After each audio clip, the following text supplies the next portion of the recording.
con Ernesto López.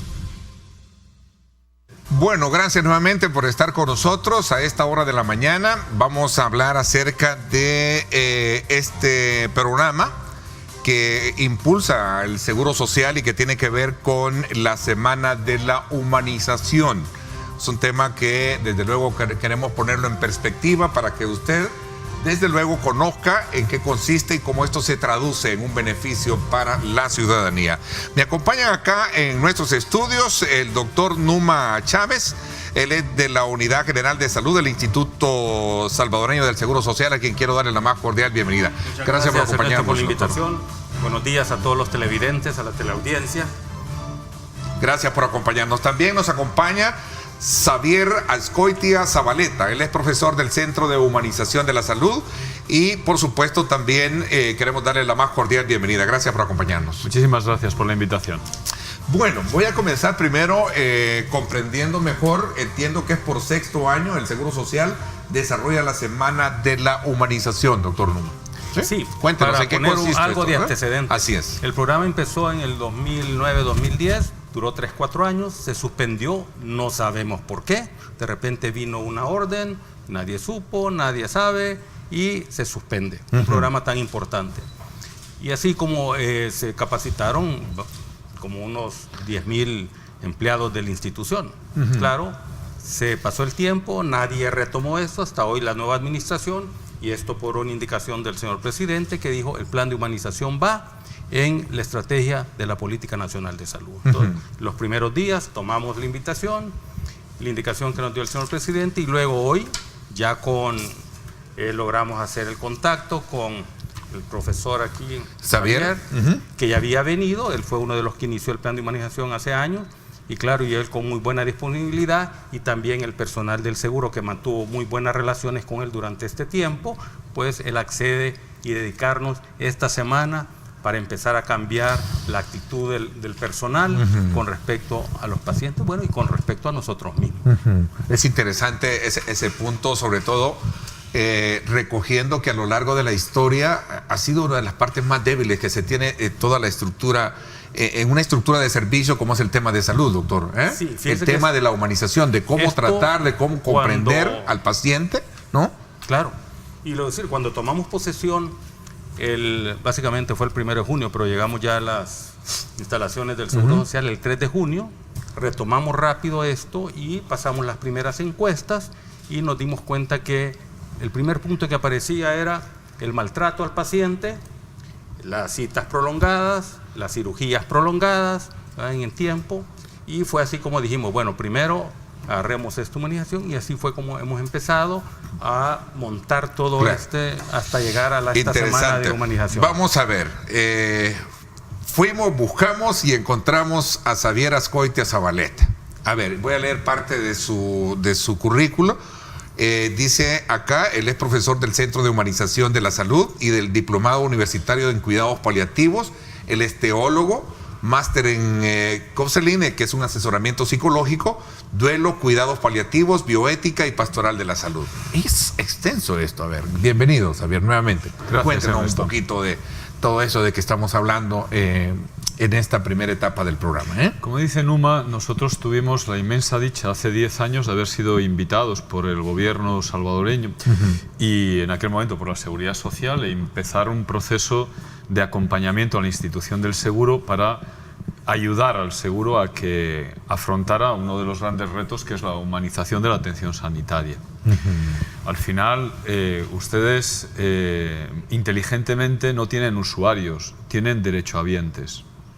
Y las palabras son muy importantes en la vida. Son muy diferentes para poder comprender bien no es lo mismo la persona, ¿no? Que usa cosas que alguien que tiene derechos y que además tiene el derecho de llevar adelante esos derechos. No, apliqué bien el término, derechohabiente. Eso es. Entonces tenemos 800.000 personas que tienen derechos y que además deben de aplicársele esos derechos. Tienen derecho a que haya una buena organización, a que haya una buena gestión. Tienen derecho a ser tratados correctamente. Tienen derecho a no tener que estar en listas de espera innecesaria. Tienen derecho a que cuando tienen que abordar una situación compleja de sufrimiento en su vida sean, como estábamos hablando justo en la entrada, a tener un consentimiento informado. tienen derecho a saber qué se les va a hacer, tienen derecho a empezar su vida de un modo adecuado y correcto, tienen derecho a tener una política de salud que les vaya acompañando a lo largo de su vida, que les ayude a poder hacer frente en las situaciones de sufrimiento, y tienen derecho a poder partir de esta vida también con una cierta sensación de paz.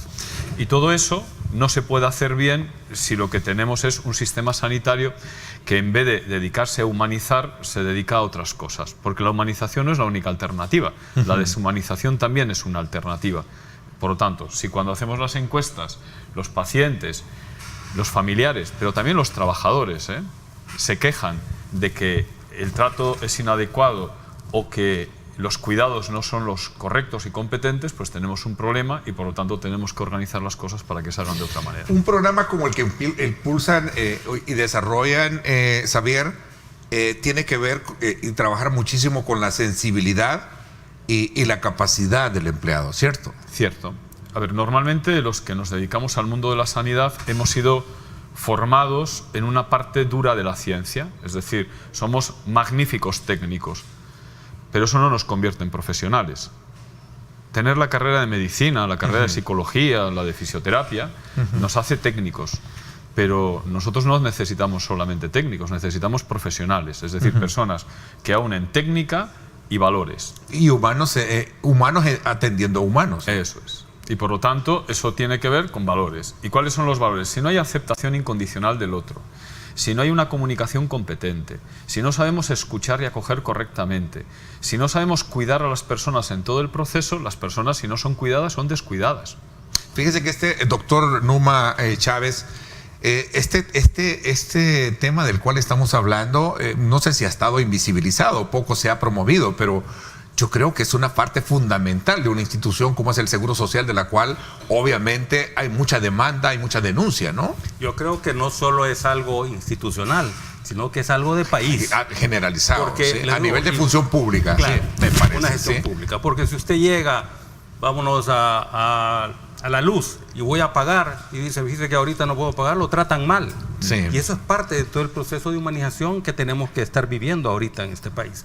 Yo creo que nosotros, como pioneros en esto de humanización, el Seguro Social, el cual lo queremos compartir con los demás gestores de salud del país, Ministerio de Salud, Salud, todo lo que usted pueda imaginarse, entonces yo creo que esto tiene que englobar todo el país. No solo vamos a ser nosotros a nivel, ni los médicos, ni las enfermeras, ni los derechohabientes, tiene que ser algo de todo el país que tiene que entrar en esta dinámica de humanización.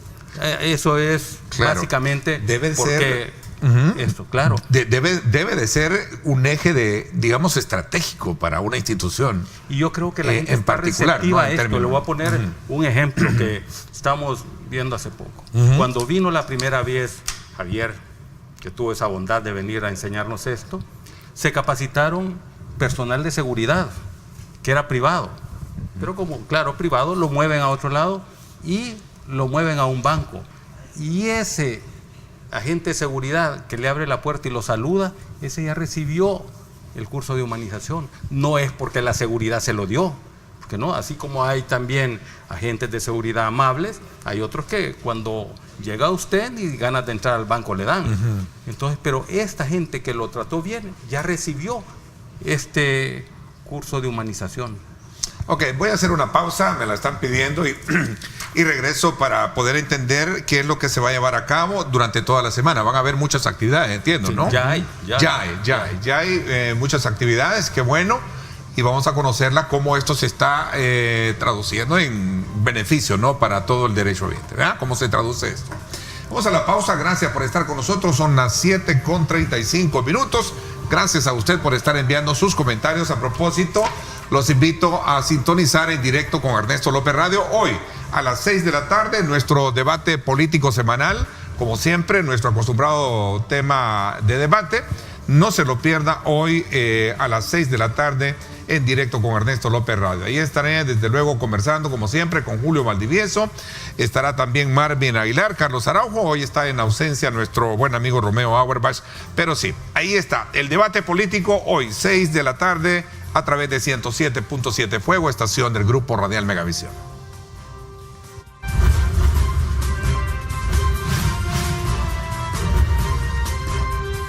Diálogo con Ernesto López. Estás viendo Diálogo con Ernesto López.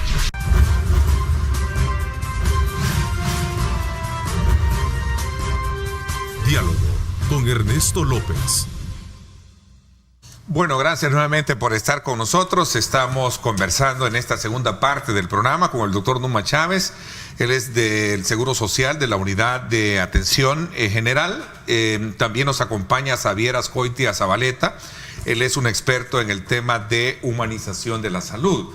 Esta semana se han llevado a cabo, sigue desarrollándose actividades como tal, ¿no? A ver, ¿cuáles son los aspectos más medulares que debe de tenerse contemplado en en un programa de esta naturaleza, Xavier? Vamos a ver, la humanización abarca muchos aspectos. La humanización tiene que ver con la humanización de la cultura, tiene que ver con la humanización de la gestión, tiene que ver con la humanización de las estructuras. Al final es muy sencillo. Normalmente no caemos en que hay personas que van en sillas de ruedas. Los que vamos de pie no tenemos problema, ¿verdad? Y si tenemos que ir con la acera y tenemos una silla de ruedas y está todo lleno de baches, los que andamos tranquilamente por la calle, para nosotros no es ningún problema. Si no entrenamos nuestra mirada para que todas las personas puedan vivir en condiciones, a nadie se nos ocurrirá que en el parqueo haya un lugar donde los minusválidos puedan tener sitio, donde puedan bajar de su coche y puedan acceder tranquilamente a la acera, donde puedan pasear como el resto de los ciudadanos. Todas estas cosas para nosotros se nos ocultan. Si cuando llegamos al ámbito de lo sanitario todo eso se nos oculta, lo que nos encontraremos es con un montón de personas que tienen al inicio de su vida enormes dificultades. ¿Por qué? Porque se encontrarán con partos medicalizados en vez de con partos humanizados. Claro, ¿qué es esto del parto humanizado? Claro, se nos hace difícil de creer que exista algún otro modo de poder llegar a la vida más que los modos en los que hemos llegado habitualmente.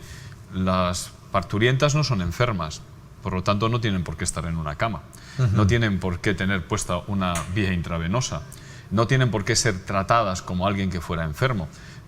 Alguien se sienta y le pregunta a esa mujer que va a parir cómo quiere hacerlo, qué valores son importantes para ella, cómo le gustaría poder diseñar el nacimiento de su hija o de su hijo.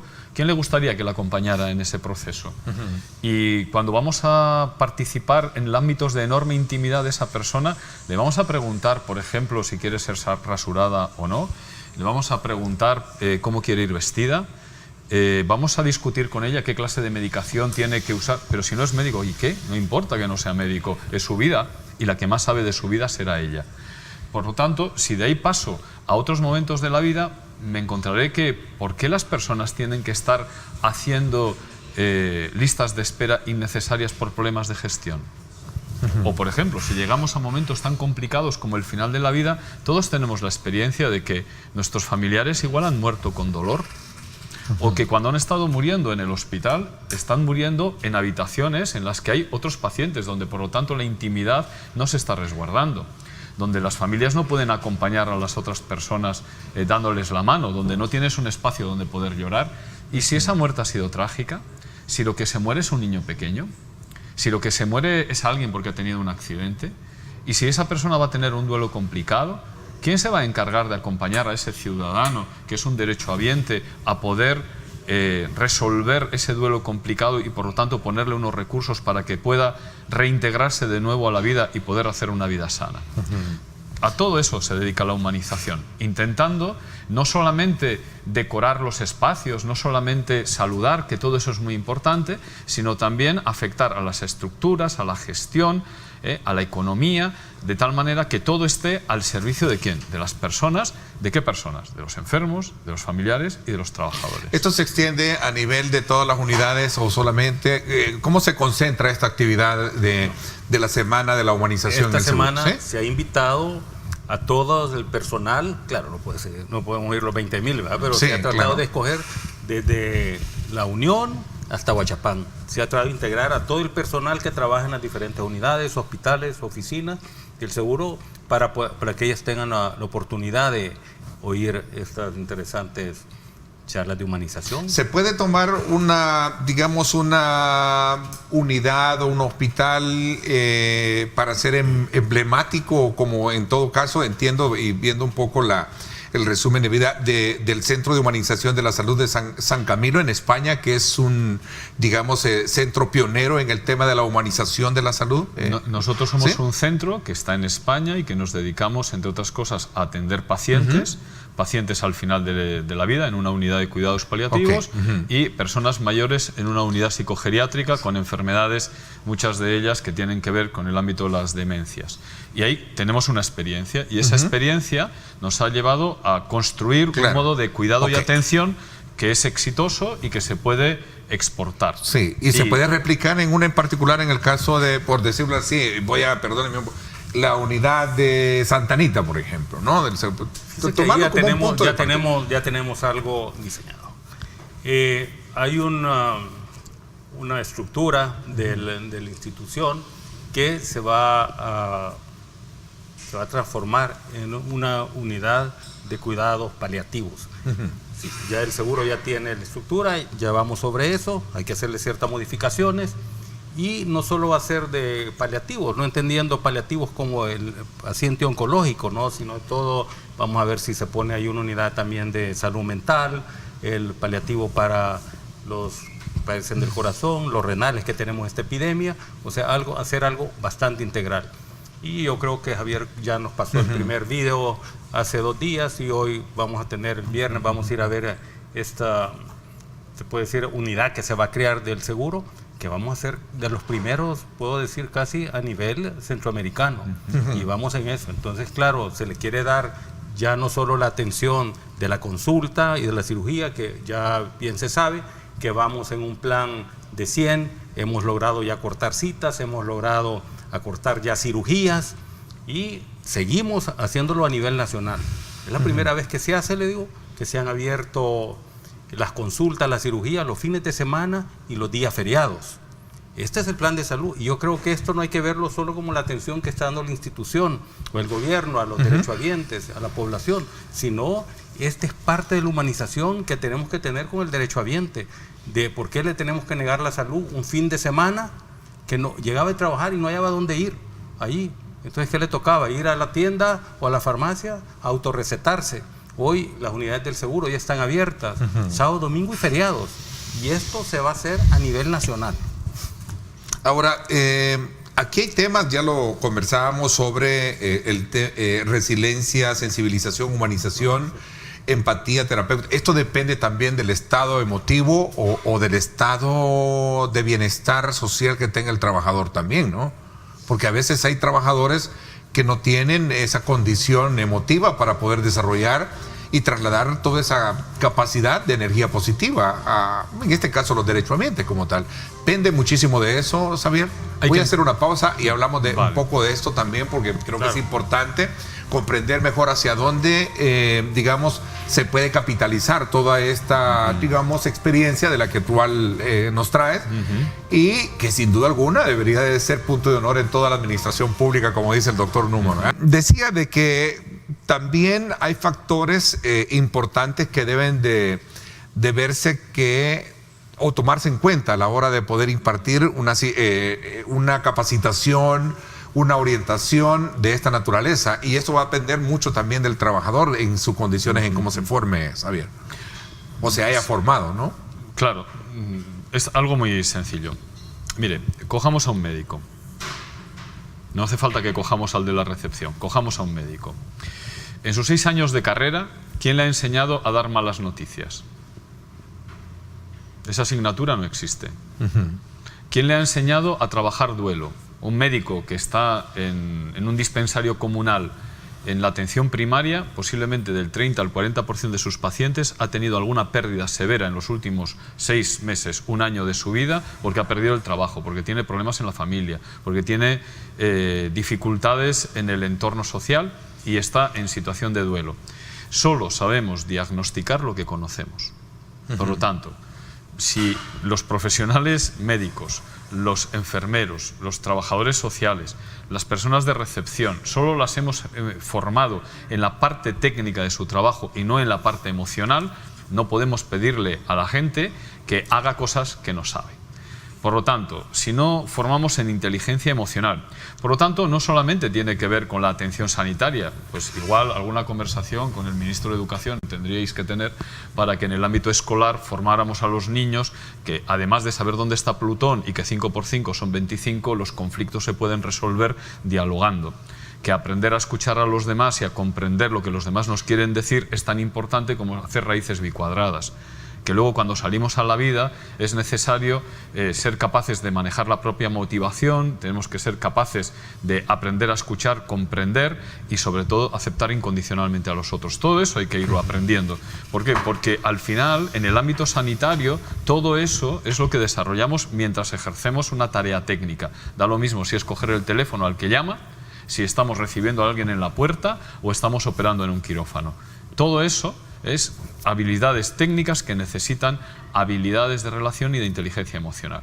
Si no formamos en inteligencia emocional a las personas en la escuela y sobre todo en el ámbito sanitario, no nos podemos quejar de que luego las personas actúen poco inteligentemente. No las hemos entrenado, no las hemos capacitado, no las hemos formado. Me imagino que cuando ustedes ven muchas veces, incluso a las autoridades políticas, resolver públicamente los conflictos sin diálogo, sin escucharse, sin comprender la posición del otro, pues también tiene que ver. Por lo tanto, son las mismas personas las que luego van al resto de los recursos. Por lo tanto, esto es transversal para toda la sociedad. Lo que ocurre es que en un hospital lo único que hay es sufrimiento. En un hospital lo que hay es sufrimiento. En una consulta de atención primaria lo que hay es sufrimiento. Luego uno tendrá un catarro, otro tendrá una gripe, tendrá un problema renal, claro. Pero todo el mundo tiene sufrimiento. No llega porque está feliz. Claro.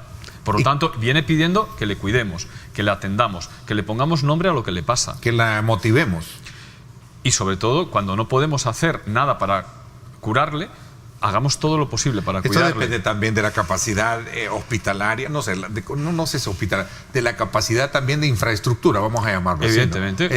Que tengas medicina, que tengas buenos equipos, que tengas esa actitud que creo que es válida, ¿no? Que tengas salas de espera, que tengas una habitación adecuada donde el médico porque te pueda atender. Un poco el sentir y pensar, muchos acá dicen que bueno que se hace eso, pero y ponen ejemplos de las grandes necesidades que ya son normales y casi costumbre encontrarlas a la hora de abordar un tema de esta naturaleza, ¿no? La verdad es que, nos hemos venido a encontrar con un sistema de salud en infraestructura deteriorada. Claro. Los hospitales de nosotros dan pena. Hoy que hicimos el recorrido, casi hemos recorrido todos los hospitales de la institución a nivel nacional.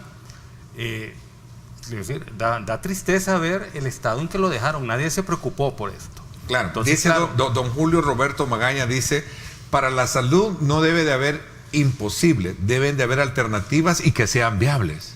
Claro. Interesante. Es decir, igual, hoy estamos empezando con esto de ver la infraestructura, tratando de ver cómo se levanta después de haber estado abandonado 30 años, y eso tiene que ver, con la atención y el personal. Lo que hablábamos con Xavier, decía, nosotros no solo tenemos que cuidar al derechohabiente, también al personal. El personal está, ese síndrome que se ha puesto de moda hoy, el burnout, quemado, porque las instalaciones no son adecuadas, por la cantidad de pacientes que le llegan, el personal insuficiente, no hay medicina, Entonces el personal también en un momento determinado ya no haya qué hacer. Y el derechohabiente tiene razón en llegar a decir al hospital. Dice otro ejemplo, fíjese, doctor Numa, dice acá William Aranzamendi, dice, importante el tema que abordan. Los mayores casos de maltrato se dan en situaciones de cuando uno quiere ingresar a ver pacientes, dice. Mire, lo que pasa es que también aquí... En los privados uno puede estar con el paciente todo el tiempo y eso es importante para alcanzar la salud de ellos. Porque en las instituciones públicas esto no se puede hacer. Este es buen ejercicio. Es buen ejercicio, claro. Lo que pasa es que también tenemos que ver el espacio que tenemos disponible. A la par de una cama no cabe nada. Claro. Entonces, claro. Pero y aquí tenemos está solo en un y cuarto. aquí tenemos la cultura que es excelente, que alguien llega a ver a su enfermo y va toda la familia. Perfecto. Pero ¿y dónde la ponemos? No un pabellón del seguro, por ejemplo, tiene 10 camas, no me equivoco. Es que son como unos cuartos diseñados. En un cuarto que debía haber 2, hay 4. Entonces, ¿cómo? Entonces, apenas cabe el médico, la enfermera cuando va a cumplir, llega toda la familia Entonces ya ¿dónde no nos es un ponemos? problema de actitud, es un problema de infraestructura. Claro, Correcto. Es que la humanización no es solamente saludar. Saludar es muy importante, pero si redujésemos la humanización solamente al trato amable, no, el problema de la humanización es la injusticia. El problema de la humanización es la pobreza. El problema de la La humanización... injusticia vista desde el ángulo de presupuesto de designación de política pública, ¿no? También. Y no hablo precisamente por esta administración. Por años la administración, el tema de salud en el país, como lo decía el doctor, ha sido relegado, ha sido abandonado.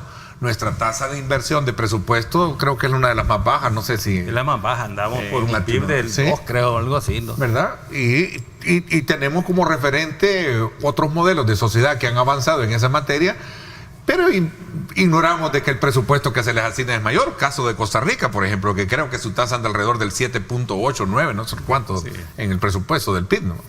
¿Sí? Entonces tiene que ver con eso. No, solo tiene que ver con eso. Solo tiene que ver con la injusticia, solo tiene que ver con la pobreza. Y luego toda esa realidad se va traduciendo a otros ámbitos. Si al final nosotros no invertimos en los ciudadanos, no va a haber infraestructuras en las que las personas puedan ser atendidas y además atendidas correctamente. Tiene que ver con una cultura humanizada en la que las personas puedan vivir de un modo humanizado. Claro, se nos hace un poco extraño. Claro, si al final usted tiene un índice de pobreza alto, mire, el dato es muy sencillo. De las 303.000 personas que fallecieron en el año 2015, en el momento de culminar su gestación, el 99% de esas 305.000 personas fallecieron en países en vías de desarrollo.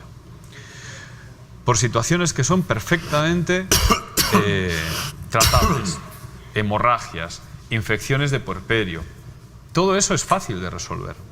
Si no se hace, será porque, entre otras cosas, no hay políticas humanizadas ni humanizadoras que generen una atención humanizada. Si las cosas se explican, el asunto es por qué no tenemos voluntad para ir hacia ese sitio.